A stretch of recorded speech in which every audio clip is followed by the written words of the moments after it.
Some places have become synonymous with UFOs. Roswell, New Mexico, Rendlesham Forest in England, and even Vancouver Island? Yep, it's had several notable UFO sightings over the decades. Our first story is one of the most astounding. Take a look. October 8th, 1981, Vancouver Island, British Columbia, Canada. It is a cool autumn morning, and an amateur photographer is taking photos of the beautiful mountain landscape with her 35mm camera. But when she gets home and develops the film, she says she's shocked by what she sees.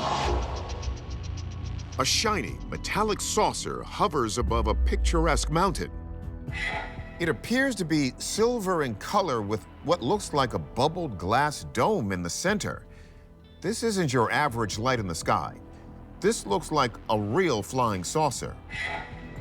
It's a fairly clear shot done on a film camera back in the 80s of, a classic flying saucer.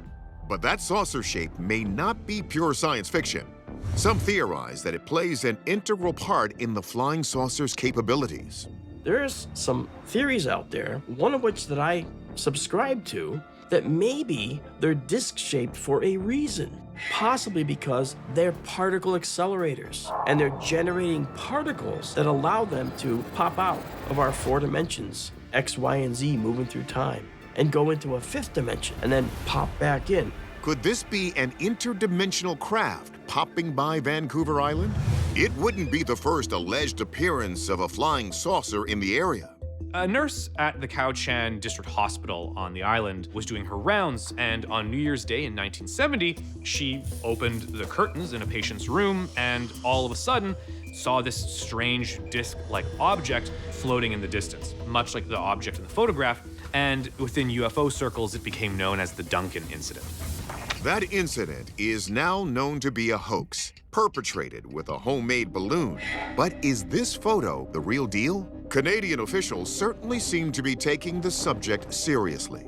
We know that in February of 2022, the Pentagon's UFO task force actually briefed the Canadian military and the Canadian government on this surge of UFO sightings all across North America.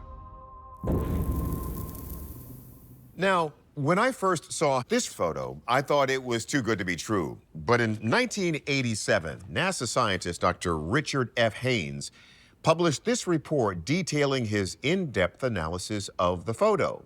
His conclusion? The identity of the disk object remains unidentified. So if he couldn't crack it, can our experts?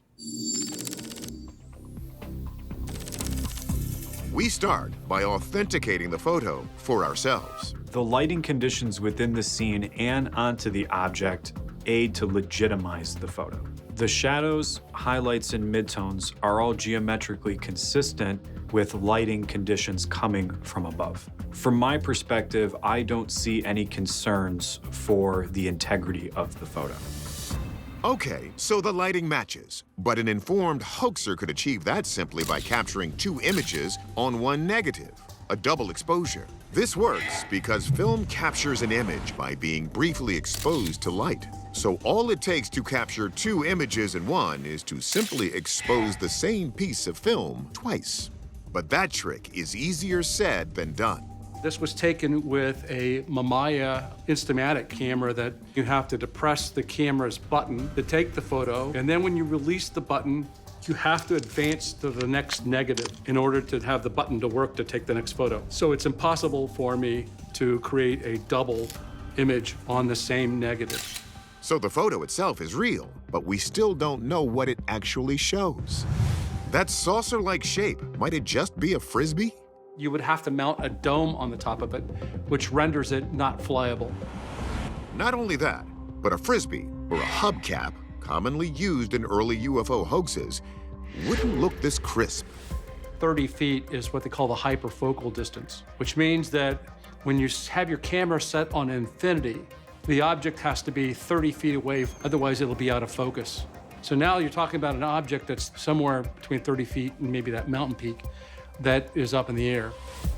That means this thing is big. How big? Well, we ran the numbers.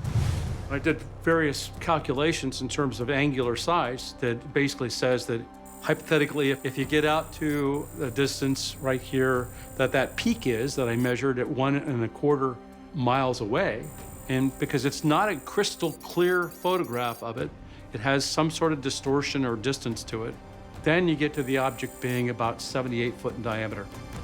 So it's a real photo depicting a 78-foot saucer-shaped craft. But then, how did the photographer miss it when she actually took the photo? That's perhaps the most compelling piece of this mystery. UFOs are most commonly known as being fast, so it may be that the UFO was moving so quickly that she didn't have the ability to see it, but the camera still had the ability to capture it and freeze it in time. It is a legitimate, real photograph of a daylight object that doesn't conform to anything naturally we can explain or conventional that we can explain. It's an incredible case.